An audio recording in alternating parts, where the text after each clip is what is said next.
Assalamualaikum warahmatullahi wabarakatuh. Perkenalkan, kami dari kelompok 3 Geologi Struktur. Kami akan mempresentasikan tugas proyek kami yang dengan judul Rekonstruksi Sejarah Geologi berdasarkan analisis stratigrafi di Kelurahan Foramadiahi, Kota Ternate. Saksikan video berikut. Baik, di sini perkenalkan, nama saya Resto Prianto. Saya bertindak selaku moderator atau yang menjalankan kegiatan presentasi ini dari awal sampai akhir. Baik, langsung saja. Untuk dari judul kami yaitu Rekonstruksi Sejarah Geologi berdasarkan analisis stratigrafi di Kelurahan Foramadiahi. Untuk pendahuluannya akan dijelaskan oleh teman kami atau teman kelompok kami yaitu Saudari Marleni. Kepada saudari saya persilahkan.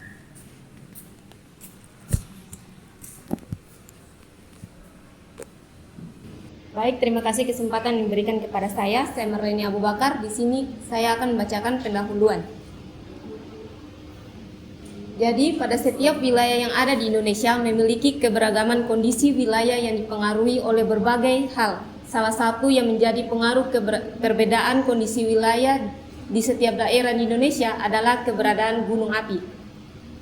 Keberadaan gunung api juga dapat mempengaruhi kondisi geologi pada suatu wilayah, di mana hal ini terjadi akibat aktivitas gunung api baik yang terjadi pada masa lampau atau masa saat ini.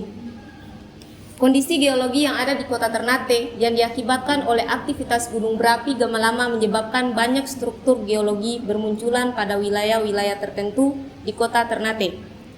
Salah satunya ada pada Kelurahan Foramadiahi, Kecamatan Pulau Ternate yang merupakan salah satu kenampakan struktur geologi paling besar dan paling banyak dengan jenis struktur kekar lembar.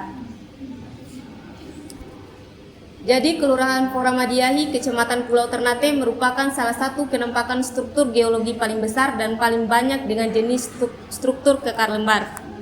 Keberadaan struktur geologi tertentunya diakibatkan oleh berbagai aktivitas yang terjadi pada suatu batuan, di mana pada setiap batuan dengan jenis yang berbeda tentunya struktur yang ada pada jenis batuan tersebut pastilah berbeda juga proses pembentukan dan sejarah pembentukannya. Baik, itulah hasil presentasi saya kembalikan kepada moderator. Baik, itu tadi penjelasan pendahuluan dari pemateri pertama yaitu Marleni Abu Bakar. Selanjutnya akan dijelaskan tujuan penelitian kami yang dilakukan di Kelurahan Foramadiahi yang akan dijelaskan oleh kelompok kami, Saudari Anti Ramli. Kepada saudari saya persilakan.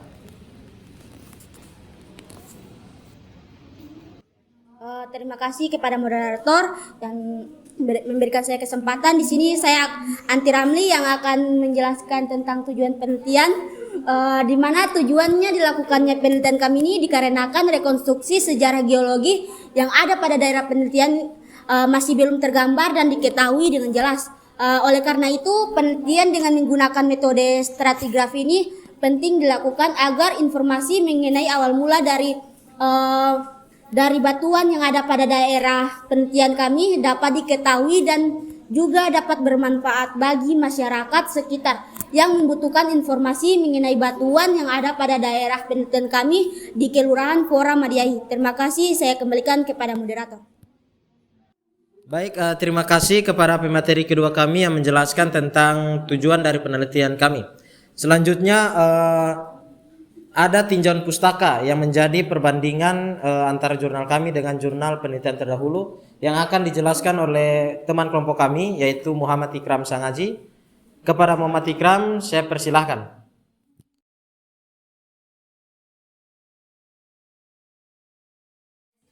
Oke, baik. Jadi terima kasih kepada moderator yang telah memberikan kesempatan kepada saya. Saya Muhammad Ikram Sangaji. Di sini saya akan melanjutkan mengenai tinjauan pustaka pada presentasi kami kali ini. Jadi ada dua penelitian terdahulu yang menjadi acuan dalam penelitian kami. Yang pertama yaitu penelitian dari Jonathan Angkiwijaya Sunarta dan kawan-kawan tahun 2023 dengan judul Rekonstruksi Sejarah Geologi berdasarkan analisis stratigrafi di daerah Cengal dan sekitarnya, Kecamatan Maja, Kabupaten Majalengka, Jawa Barat. Dan yang kedua yaitu dari Sahadun dan kawan-kawan dengan judul Rekonstruksi Geologi Daerah Mekarsari dan sekitarnya, Kecamatan Ciracap, Kabupaten Sukabumi, Provinsi Jawa Barat. Oke, baik, saya kembalikan kepada moderator. Baik, terima kasih. Itu tadi penyampaian materi mengenai tinjauan pustaka yang telah disampaikan oleh pemateri Muhammad Ikram Umasangaji.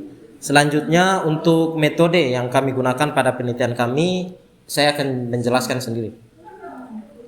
Untuk metode penelitian yang kami gunakan yang pertama yaitu studi literatur, di mana studi literatur ini kami lakukan dengan cara mengumpulkan data-data atau informasi mengenai metode-metode yang dilakukan oleh peneliti sebelumnya, di mana kami mengambil informasi di jurnal dan sumber-sumber lain. Selanjutnya ada observasi dan pengumpulan data lapangan. Sebelum kami turun ke lapangan, sebelumnya kami melakukan observasi terlebih dahulu, di mana kami di observasi itu kami melihat dan menentukan stasiun mana saja yang akan kami teliti. Kemudian kami lakukan pengumpulan data lapangan. Pengumpulan data lapangan itu kemudian kami lakukan pengamatan. Yang pertama ada pengamatan litologi sampel batuan, di mana di sini setiap stasiun yang kami ambil datanya yaitu dari stasiun 1 sampai stasiun 13. Sampel batuan yang sudah kami ambil, kami melakukan pengamatan litologi pada sampel batuan tersebut. Kemudian ada pengambilan sampel batuan, pengukuran data stratigrafi, dan juga pengukuran struktur geologi. Selanjutnya di sini kami melakukan analisis mengenai data stratigrafi. Untuk analisis data stratigrafinya di sini kami melakukan atau dengan beberapa metode, yaitu yang pertama pembuatan profil stratigrafi, di mana pembuatan profil ini kami lakukan dengan sesuai dengan sampel batuan yang kami dapatkan dan juga informasi-informasi dari jurnal yang kami dapatkan. Selanjutnya ada pendekatan analisis megaskopis. Di sini untuk metode ini kami lakukan dikarenakan pada kondisi di lab yang masih belum ada alat yang memenuhi, sehingga kami melakukan dengan cara melakukan pendekatan megaskopis atau dengan melakukan pengamatan langsung tanpa menggunakan alat bantu. Selanjutnya ada analisis struktur geologi, di mana pada analisis struktur geologi ini kami buat dalam bentuk peta penampang, di mana nanti ada peta penampang yang akan dijelaskan oleh pemateri selanjutnya. Setelah itu output yang kami dapatkan atau yang kami keluarkan yaitu interpretasi sejarah geologi dan peta geologi. Mungkin demikian metode yang kami gunakan pada penelitian kami. Saya ucapkan terima kasih.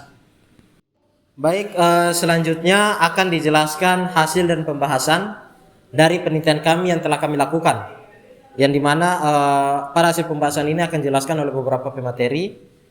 Saya persilakan untuk pemateri pertama yang akan menjelaskan tentang hasil dan pembahasan. Kepada Saudara Ari Setiawan, saya persilakan.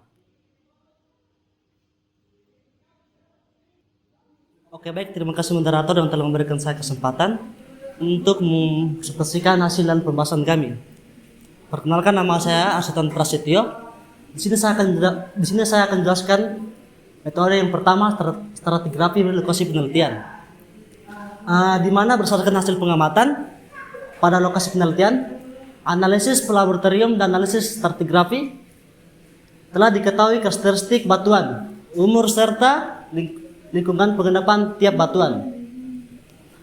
Maka berdasarkan hal tersebut, daerah penelitian dikelompokkan menjadi 4 formasi batuan, yakni terdiri dari formasi getelu dan litologi berupa lava andesit basaltik, formasi GDL dengan litologi berupa aliran lava blok jenis andesit masif, formasi AL dengan litologi berupa endapan aluvial, serta formasi GTPT dengan litologi berupa breksi andesit. Oke, terima kasih. Saya kembalikan moderator. Baik, itu tadi penjelasan hasil dan pembahasan pada metode pertama, yaitu stratigrafi lokasi penelitian. Selanjutnya ada metode kedua pada hasil pembahasan ini, yaitu pendekatan analisis megaskopis, yang akan dijelaskan oleh teman kelompok kami, yaitu Saudari Nadia Lahai. Kepada Saudari, waktu dan tempat saya persilahkan.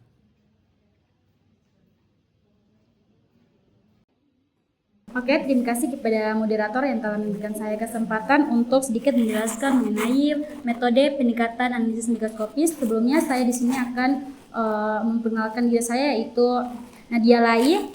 Langsung saja di sini dari hasil deskripsi melalui penglihatan secara kasat mata, Batuan pada stasiun 1 terdapat jenis batuan basalt hitam dengan warna segar hitam, warna lapuk abu-abu, kristalisasi yaitu hipokristalin, granularitas yaitu afanitik, bentuk subhedral, relasi inekui granular serta struktur vesikuler. Untuk yang kedua yaitu pada stasiun 2 terdapat jenis batuan andesit merah dengan warna segar merah, warna lapuk coklat kemerahan, kristalisasi yaitu hipokristalin, granularitas yaitu porfiritik. Untuk bentuk subhedral, relasi inekui granular serta struktur masif. Untuk pada stasiun 3 terdapat jenis batuan riolit dengan warna segar merah, warna lapuk coklat kemerahan, kristalisasi yaitu hipokristalin, granularitas yaitu porfiritik. Untuk bentuk subhedral yaitu relasi inekui granular serta struktur masif. Untuk pada stasiun 4 terdapat jenis batuan pasir yang merupakan batuan sedimen dengan warna segar coklat keabu-abuan, warna lapuk coklat tua, besar butir pasir yaitu 1/16 sampai 2 mm, pembundaran yaitu menyudut, sortasi terpilah sedang, kemas terbuka, fragmen mineral yaitu kuarsa, matriks pasir halus serta semen silika. Pada stasiun 5 terdapat jenis batuan andesit dengan warna segar abu-abu, coklat kecoklatan, warna lapuk abu-abu yaitu kemudian kristalisasi hipokristalin, granularitas yaitu afanitik, bentuk subhedral, relasi inekui granular serta struktur masif. Untuk pada stasiun 6 terdapat jenis batuan riolit dengan warna segar abu-abu, warna lapuk coklat, kristalisasi yaitu hipokristalin, granularitas yaitu faneritik, bentuk subhedral, relasi inekui granular serta struktur masif. Pada stasiun 7 terdapat jenis batuan breksi yang merupakan batuan sedimen dengan warna segar abu-abu, warna lapuk coklat, besar butir pasir halus kerikil, pembundaran agak menyudut, sortasi terbelah buruk, kemas terbuka, fragmen mineral yaitu kuarsa, matriks pasir halus serta semen silika. Sedangkan untuk stasiun 8, 9 sampai 13 terdapat jenis batuan yang sama yaitu andesit dengan warna segar abu-abu, kecoklatan, warna lapuk abu-abu, kristalisasi hipokristalin, granularitas yaitu afanitik, bentuk subhedral, relasi inekui granular serta struktur masif. Ya, mungkin itu saja, saya kembalikan kepada moderator. Terima kasih.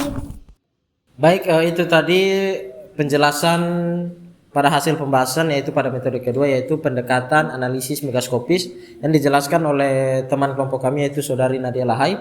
Selanjutnya akan dijelaskan pada metode kedua yaitu analisis struktur geologi yang dimana nantinya ada peta dan sebelumnya akan dijelaskan oleh pemateri kami yang akan menjelaskan tentang analisis struktur geologi. Kepada saudari Rosita Umasangaji, waktu dan tempat saya persilahkan.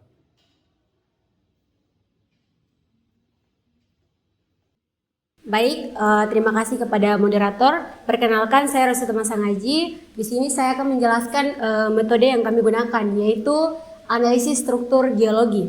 Langsung saja, analisis struktur geologi daerah penelitian dilakukan dengan pengukuran struktur geologi yang teramati di lapangan seperti kedudukan lapisan dan rekahan, serta berdasarkan interpretasi kelurusan pada peta penampang formasi batuan. Berdasarkan hasil pengukuran dan analisis, daerah penelitian memiliki struktur masif dan vesikuler. Untuk struktur vesikuler terbentuk akibat keluarnya gas dari magma yang sedang mengalami pendinginan, sehingga terbentuk lubang-lubang gas pada seluruh tubuh batuan tersebut. Sementara itu, pada struktur masif terbentuk akibat dari berbagai proses geologis, salah satunya yaitu proses pendinginan magma. Ketika magma mendingin dan mengeras di dalam kerak bumi, bisa membentuk batuan beku seperti granit atau basalt. Proses pendinginan yang lambat dapat menghasilkan struktur masif dengan butiran mineral yang relatif seragam. Mungkin itu yang dapat saya sampaikan, saya kembalikan ke moderator. Baik, itu tadi penjelasan mengenai metode yang kami gunakan. Selanjutnya itu analisis struktur geologi. Selanjutnya akan dijelaskan tentang peta penampang, di mana peta penampang ini kami buat berdasarkan hasil data lapangan yang kami dapatkan pada setiap stasiun. Kemudian kami buat ke dalam aplikasi ArcGIS. Untuk peta penampang ini akan dijelaskan oleh teman kelompok kami, yaitu Saudara Muhammad Rafli Samsudin. Pada saudara saya persilahkan. Ya, terima kasih atas kesempatan yang diberikan kepada saya. Di sini perkenalkan, saya Muhammad Rafli Samsudin. Di sini saya akan menjelaskan mengenai peta penampang formasi batuan. Yang dimana pada peta penampang formasi batuan yang memiliki skala peta 1:2850 yang menggunakan koordinat sistem WGS 1984 UTM zona 52 Nord. Peta tersebut terdapat pada data stasiun sebanyak 13 stasiun yang dimana sudah terdapat strike dan dip. Setelah dari hasil deskripsi batuan, terdapat perbedaan jenis batuan pada setiap stasiun, yang dimana terdapat batuan breksi, basalt hitam, andesit merah, riolit, batu pasir, serta batuan andesit yang merupakan batuan yang mendominasi pada lokasi penelitian. Jadi teman-teman bisa lihat peta yang kami paparkan. Pada peta ini kita menggunakan aplikasi yaitu ArcGIS, di mana kita memperoleh setiap titik-titik itu kita memplot menggunakan GPS. Teman-teman bisa lihat kita mendapat sebanyak 13 stasiun, di mana stasiun pertama ini kita memperoleh setelah kita melakukan deskripsi batuan, kita memperoleh stasiun pertama itu basalt hitam, kemudian stasiun kedua andesit merah, stasiun 3 batu riolit, stasiun 4 batu pasir, stasiun 5 itu batu andesit, kemudian stasiun 6 batu riolit, serta stasiun 7 hingga stasiun 12 itu merupakan batu andesit, dan yang terakhir stasiun 13 itu merupakan batuan andesit. Mungkin itu saja presentasi dari saya kembalikan ke moderator. Sekian. Baik, itu tadi penjelasan atau hasil pembahasan yang telah disampaikan oleh kelompok kami. Selanjutnya akan disampaikan kesimpulan yang akan disampaikan oleh anggota kelompok kami, yaitu Kak Darmansyah. Para kakak saya persilakan. Baik, terima kasih kepada moderator yang telah memberikan saya kesempatan untuk mempresentasikan kesimpulan. Di mana kesimpulan di sini, penelitian ini mengidentifikasikan 4 formasi batuan utama di lokasi studi, di mana formasi GPLU yang terdiri dari lava andesit dan andesit basaltik, formasi GDL yang terdiri dari aliran lava blok andesit masif, formasi AL yang terdiri dari 4 endapan aluvial, dan formasi GDP-T yang terdiri dari breksi andesit. Analisis megaskopis menunjukkan bahwa di 13 stasiun terdapat berbagai jenis batuan seperti basalt hitam, andesit merah, riolit merah, batu pasir dengan kemas terbuka, dan semen silika, serta andesit abu-abu kecoklatan. Struktur vesikuler pada batuan terbentuk akibat keluarnya gas dari magma yang mendingin, sedangkan struktur masif terbentuk dari pendinginan magma yang lambat sehingga menghasilkan butiran mineral yang seragam. Peta penampang formasi batuan dengan skala 1:2850 menggunakan sistem koordinat WGS 1984 UTM zona 52 Nord mengidentifikasikan berbagai jenis batuan di setiap stasiun. Penelitian ini memberikan pemahaman mendalam tentang karakteristik umum dan lingkungan pengendapan batuan di lokasi tersebut, yang mana lokasi Ramadhan. Baik, terima kasih. Itu tadi penyampaian kesimpulan dari seluruh materi presentasi kami tentang penelitian kami yang disampaikan oleh Kak Darmansyah. Di sini saya akan membuka sesi pertanyaan kepada teman-teman yang hadir pada malam ini untuk bertanya mengenai penelitian kami. Apabila ada yang ingin bertanya, saya persilakan. Oke, baik. Di sini saya ingin menanyakan mengenai presentasi yang telah kalian lakukan. Di sini saya ingin menanyakan mengenai manfaat. Apakah manfaat dari penelitian kalian? Apakah bermanfaat bagi masyarakat sekitar? Mungkin itu saja pertanyaan dari saya kembalikan. Baik, terima kasih atas pertanyaan yang diberikan oleh Saudara Rahmat yang bertanya tentang manfaat dari penelitian kami, apakah bermanfaat bagi masyarakat sekitar. Baik, langsung saja saya jawab. Hal ini sesuai dengan tujuan dari penelitian kami, yaitu tujuan dilakukan penelitian ini dikarenakan rekonstruksi sejarah geologi yang ada pada daerah penelitian masih belum tergambar dan diketahui dengan jelas. Oleh karena itu, penelitian dengan menggunakan metode stratigrafi ini penting dilakukan agar informasi mengenai awal mula dari batuan yang ada pada daerah penelitian dapat diketahui dan juga dapat bermanfaat bagi masyarakat sekitar yang membutuhkan informasi mengenai jenis batuan yang ada pada daerah penelitian, yaitu di Kelurahan Foromariahi. Jadi penelitian kami tentunya sangat bermanfaat bagi masyarakat sekitar yang ada pada sekitar daerah penelitian kami, yaitu di Kelurahan Fora, terutama pada aliran-aliran sungai yang ada di tempat penelitian kami, di mana salah satu contohnya yaitu apabila ada masyarakat yang ingin membutuhkan jenis-jenis batuan yang kuat yang akan dijadikan sebagai bahan fondasi, tentunya penelitian kami sangat bermanfaat karena penelitian kami juga memaparkan mengenai tentang jenis-jenis batuan dan juga deskripsi batuan. Mungkin penjelasan itu dapat menjawab pertanyaan dari Saudara Rahmat. Mungkin di sini saya langsung saja menutup presentasi yang kami lakukan dan juga hasil dan pembahasan yang dimana telah disampaikan oleh para pemateri. Mungkin penelitian yang kami lakukan di daerah Kelurahan Foromariahi ini kami cukupkan sampai di sini, dan juga tentang presentasi kami saya juga cukupkan sampai di sini. Lebih dan kurangnya saya mohon maaf. Wabillahi taufiq wal hidayah. Wassalamualaikum warahmatullahi wabarakatuh.